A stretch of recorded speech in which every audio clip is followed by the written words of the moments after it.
name is Rawiri. What I'm here to introduce is a framework which I've created and called Takitoru. Before I actually go into the framework, I want to just talk a little bit about this picture. And in it, you will see unuku, God of the rainbow. But what it represents is a whakatauki, a prophecy from the Hopi Indians, which talks about Tānea Wahine coming from the four corners of the world to unite the people and to heal the planet. You'll see three threads going through the eye of unuku. It represents another whakatauki of the second Māori king, Tāwhiao Te Whirawhiro. He said, "Potahi te kohao te mira he tuhu nai, tūra māwhina o tama tino whira." It is by passing through the eye of the needle, the red thread and the white thread, the black thread shall unite as one.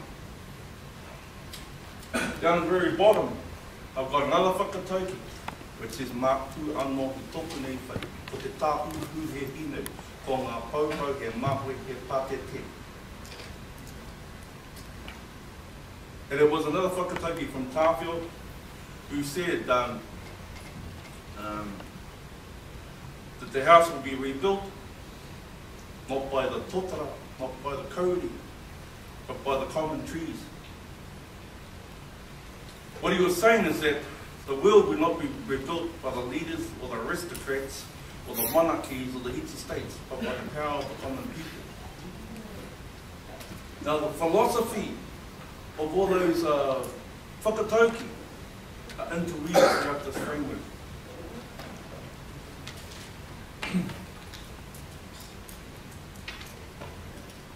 So I start with a theorist, her name is Marie Petitsa, and she says that educators must reject colonial curriculum that offers students a fragmented and distorted picture of indigenous peoples and offers students a critical perspective of the historical context that created the fragmentation.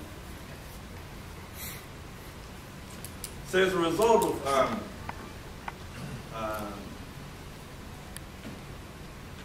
having thoughts around what Petitsa had to say, I decided I wanted to create a framework that brings to the fore the stigma of racism, oppression in all facets of societal infrastructures, especially those that impede on our people. But I also wanted to create it from a position that seeks to educate Western polarities of thinking rather than to condemn. So once I started to do that, it gave me an idea about what does effective change look like.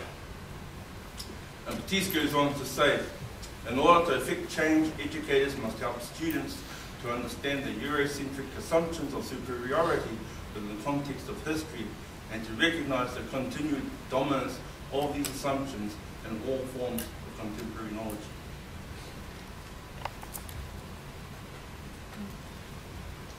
So with this framework, I first started looking at okay, who are the stakeholders? Who are these people that this framework situates itself around? So first and foremost, tangata whenua can be defined, or I've defined them as a First Nations indigenous native whose blood DNA is connected to the whenua, Papa Tūnuku, Mother Earth, the total, the blood of our ancestors that goes all the way back through our spiritual umbilical cord and through our whakapapa to the Māori mythological stories of creation.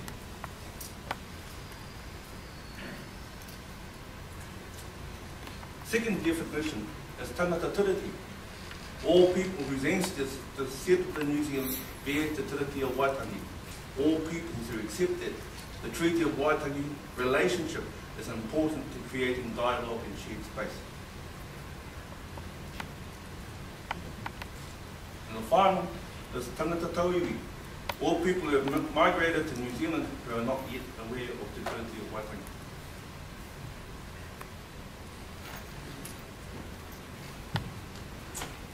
So then I began to ask myself, okay, what is safe cross-cultural practice, what does that even mean? And then I came across this quote from Robin Williams.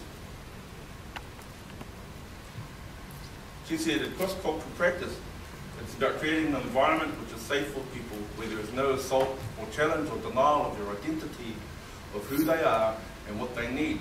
It's about shared respect, shared meaning, shared knowledge and experience of learning together with dignity by truly listening.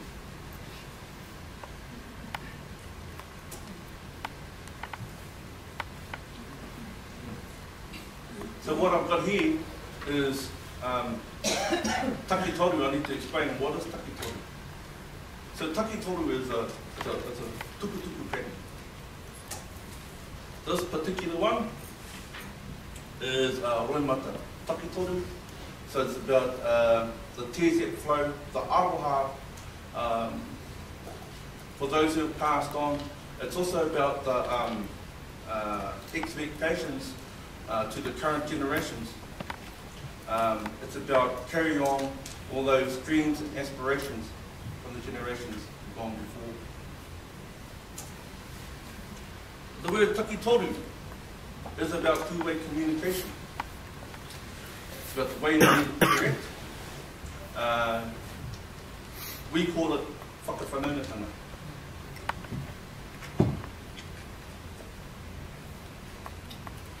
So what this picture here represents is an example of how the whakaitals and carvings and the tuku patterns interact to tell the story of its people. I want to talk about some of the underlying themes of Takitoru. Again, it's about creating a communication collaboration framework with an emphasis extending from a parallel model to a partnership model. And it's based on this whakatauki here, ngā hōrauda, ngā takurauda, kaorai te iwi. So with your contribution and my contribution, we shall feed the people. Once I started developing the theme, then I needed to look at some of the principles that would underpin the Takitoru framework.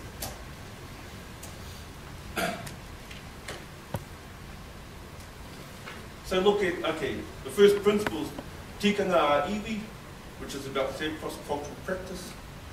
Humare, sincerity.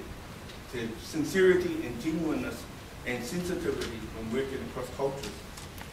Whakamohi or whakaakuma recognises that we are all teachers, that we are all learners, that we are all equal contributors.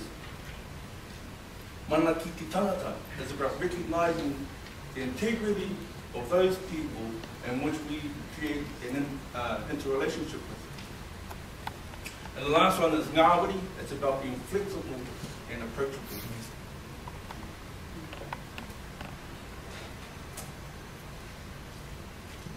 Now this model was created by my friend Dr. Taima Moiki. I'm not going to tell you how the whole model works. That's it in its entirety. But it's based on the creation story. And it talks about Rangi and Papa were separated by Tāne Mahuta. And then the brothers got together and they had a squabble. And eventually, Tāwhiri Mātia and his brother Tūmā Kauinga came together. And they had a disagreement. It went on for so long, they came to an impasse where they agreed to disagree. And they both went their own separate ways. Well, what happened as a result was Tūmā Kauinga got angry at his brothers. And so he did certain things to all of them. To the stage where he became the head of the Aotearoa. And he called them all together. And one of the things that he did was he created two Wananga. One was Te Wananga o Tūmā Kauinga. The other one was Te Wananga o Ramamatane. Now it's from that context in which this model works, the practitioner to utilise their senses to ascertain where a person is at in terms of wanting to engage in dialogue to establish the basis of a relationship. So this is a representation of the house of Tu and the house of Romo. But this is what it looks like when it comes into practice. If you're engaged in shared space with someone who's in two, you have a very good relationship with them. Because they're in two, they're going to be too aggressive. If you engage with a relationship with someone who's too much in law, basically they can be treated like a doormat. So what the cycle of law advocates is that you have a little bit of two and you have a little bit of law. First and foremost, it enables you to articulate that what you want. And that's the thing about tūmātuanga. People think it's the God of war. It's not just that, it's far greater than that. It's about being fearless, it's about being courageous, it's about your self-esteem. So tūmātuanga has some good traits too. And when you put them together, you're able to assert that what you want, but in a way that enables the others to listen. So now we'll look at whakawhanaungatanga. Mason Jury talks about a pōwhiri. Whakawhanaungatanga is an encounter calculated to reduce space and distance between groups and to explore what is the basis of the relationship. From that concept, broken whakawhanaunga down a little bit more. It's about making connections and establishing relationships. So you say, there are 1, 2, 3, 4, 5. There's 7 concepts. First, you have to have a kaupapa. Second, hongi connects kanohi, ki te kanohi face to face. Ha connects life breath to life breath. Mauri connects life essence to life essence. Whakapapa, we connect whakapapa to whakapapa. Tūpuna connects tūpuna to tūpuna. And ultimately, our wairua to wairua. So, when I'm meeting from that perspective with someone else, it's kind of like I'm not just looking at them, but my tūpuna are looking at through me, at them, and through their tūpuna. So, ultimately, it all goes back to the Aotearoa kore. As a result, the depth of our meeting, the depth of our interrelating is at a far deeper level.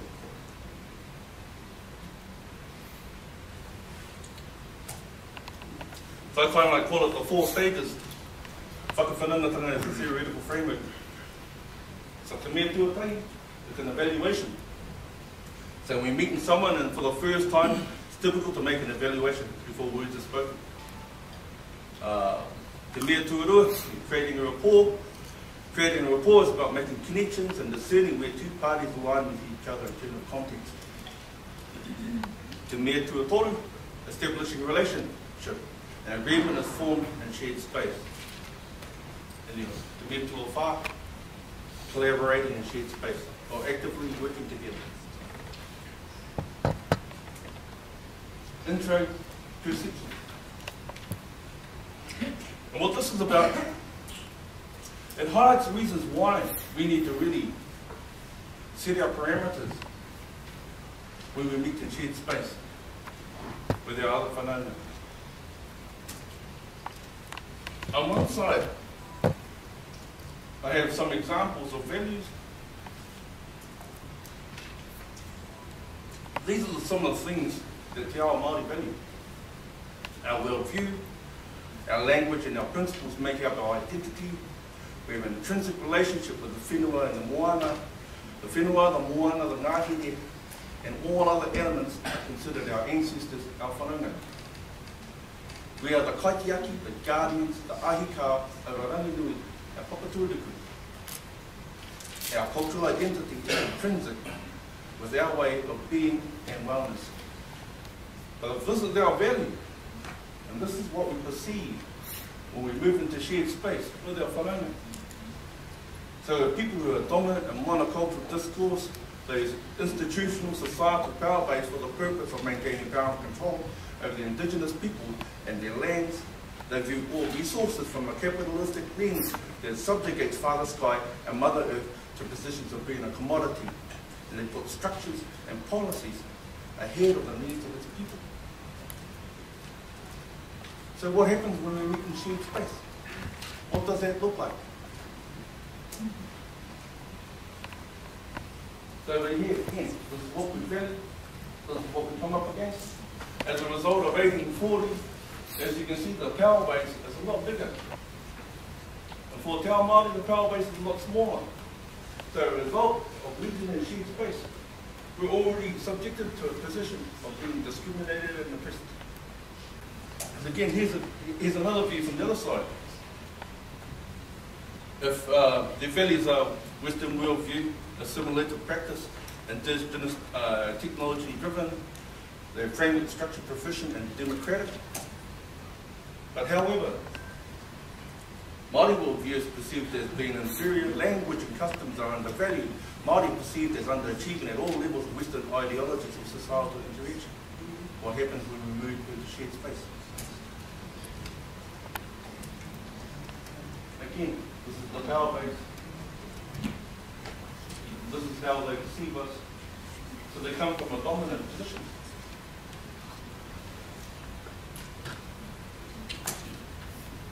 So how do we establish a relationship?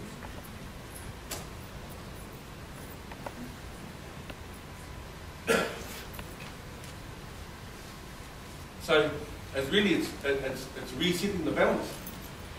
Tangata whenua, tangata tiriti need to re-establish their relationship based on te tiriti o Waitangi, not the treaty, te tiriti. It's something that also needs to be clearly defined and implemented in politics and business and education, so social reform and statutory legislation. And most of those places it's not there. Once that can happen, then we can look at our relationship with the tangata tauiwi.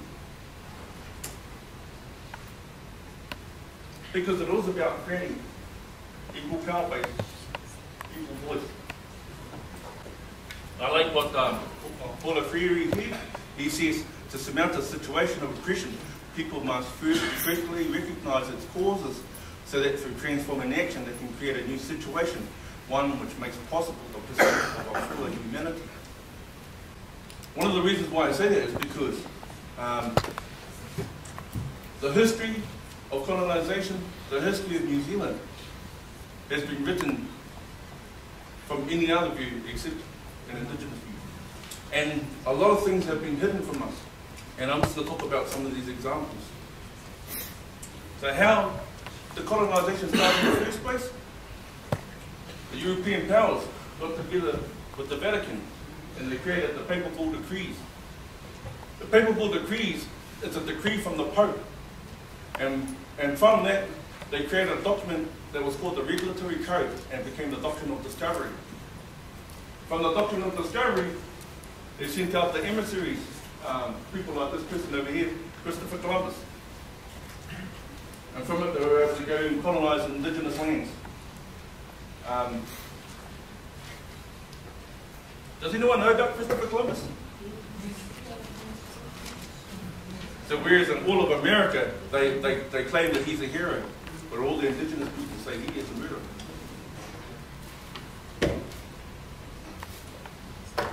So our first official relationship with them came in 1834, 1835 with the Whakapitanga Declaration of Independence. Article 1 recognised that this was a sovereign state for Māori. Article 2 recognised or stipulated that there shall be no other law, no other territorial authority to exist in New Zealand except by the permission of ngā whakamene o ngā rangatira on utilities. What happened is 1835, King William IV died. As a result, the New Zealand Company was born. It was a New Zealand company that wanted to change the terms and conditions and brought forth Te Tiriti o Waitangi. So in it, we agreed to the complete government. And also in return, they said they would offer us protection of the indigenous peoples, their lands, resources, customs and treasure. They also agreed in Article 2 the right of preemption. So we agreed to right of preemption, which meant that no land would be sold to any other entities other than the Crown, the UK Crown. Article 3 we got dual statuses. I have a lot of arguments that say, oh, no, you gave status of citizens, well, we were sovereigns first. And what informed that sovereignty was the Takitoru Declaration of Independence. So therefore, they offered us dual statuses. And then Article 4, for us to pray and practice according to our own religious and our own beliefs. That's what they said. This is what happened. I'm not going to read everything, but I broke it down into 3 sections. One talks about the removal of land resources. This area talks about they block any other form of inquest. And this area here talks about the assimilative practices which were created to remove our identity.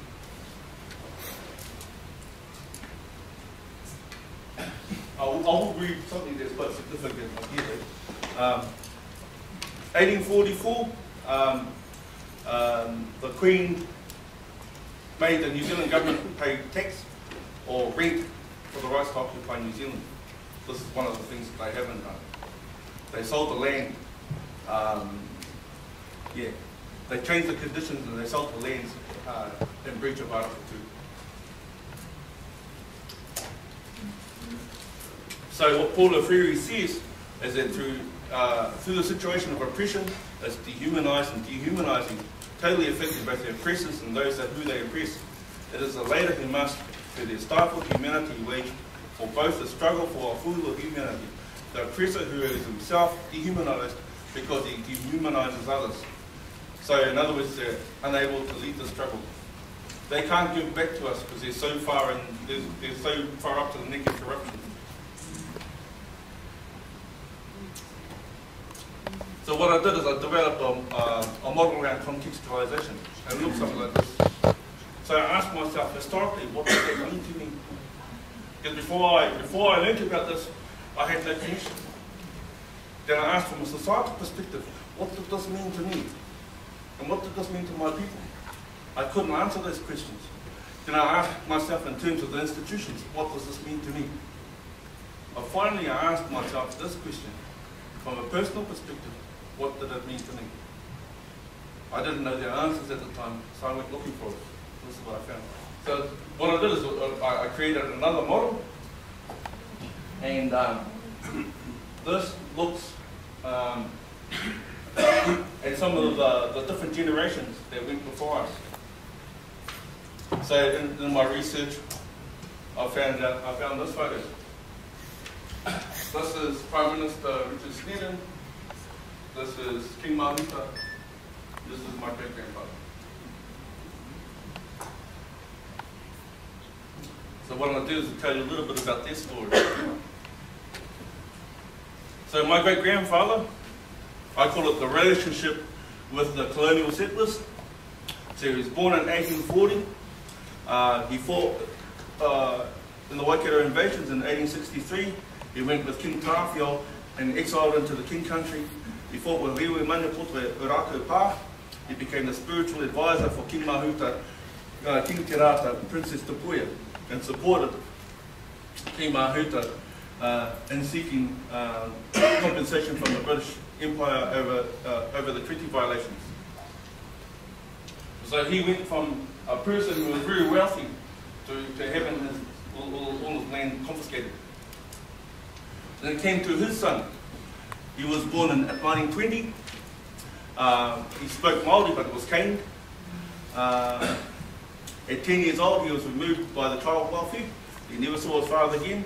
He was forced to assimilate to Western ideologies. He ended up fighting in the World War II for the 20th Māori Battalion for the rights of citizenship. And from my great-grandfather to my grandfather, then to my father, who moved from the rural sector into the towns. So he never valued anything Māori. He put his friends before his family. I call this the once were warriors generation. And so as a result, he lost his connection to his culture and to his identity. And when it came down to my generation, we didn't know anything Māori, had no connection to any marae, grew up in a very abusive, traumatic family as a result.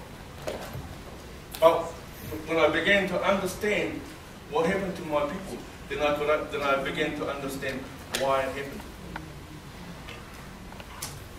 So as a result of this, over here I've got it. And of course it's all those things around drug abuse, gangs, domestic violence. And what you can actually see, it's actually quite filtered right throughout the generations as a result. But although I knew this, I didn't know where it came from. And so what it did was it gave me a connection and an understanding as a result. And I think a lot of my research that I've been doing, especially, has been around historical intergenerational trauma. Why? It is that Māori, statistically speaking, are on the lower echelons, in terms of Western society. But when you go through that, then you understand why. But this is something that Western ideologies, they don't acknowledge. So I asked the question, okay, how do we re-establish a relationship? Of course, second kawa. What does that look like? Yeah, it's simple, second kawa. They determine the context of the relationship as well as the grounds under which the relationship is established. So what I've got here, these are all examples of certain type of examples of kawa that could be utilised for removing the shared space.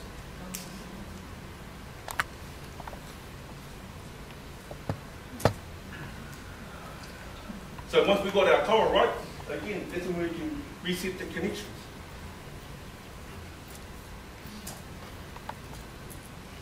So what this is, it's about advocating, about collaborating in shared space with equal voices.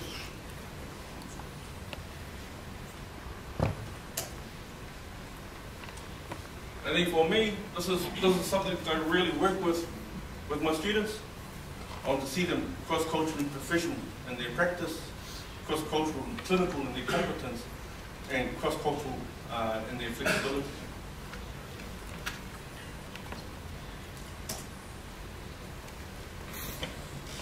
I think for me, this is the ultimate aim, and it's this: recognizing that we all live in this country, recognizing that the Tiriti o Waitangi was the reason,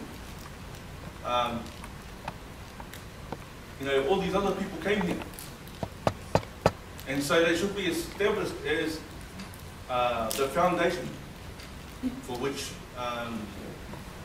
we interact in shared spaces. Finally, I just wanted to touch base. Have you seen those flags before? You've seen those two flags before? I suppose it's one of the things which they don't really point out. In terms of the whakawhita Declaration of Independence, the British Empire flag, what it actually shows is that they are sister flags. And in 1835, we weren't recognised we were actually the crowns. We were the internal sovereign crowns of New Zealand through this flag. This is why they don't like it, showing it. In conclusion, that's probably the last slide that I wanted to show you. What I'm actually going to do is give you a copy of this so that you can go through in your own time.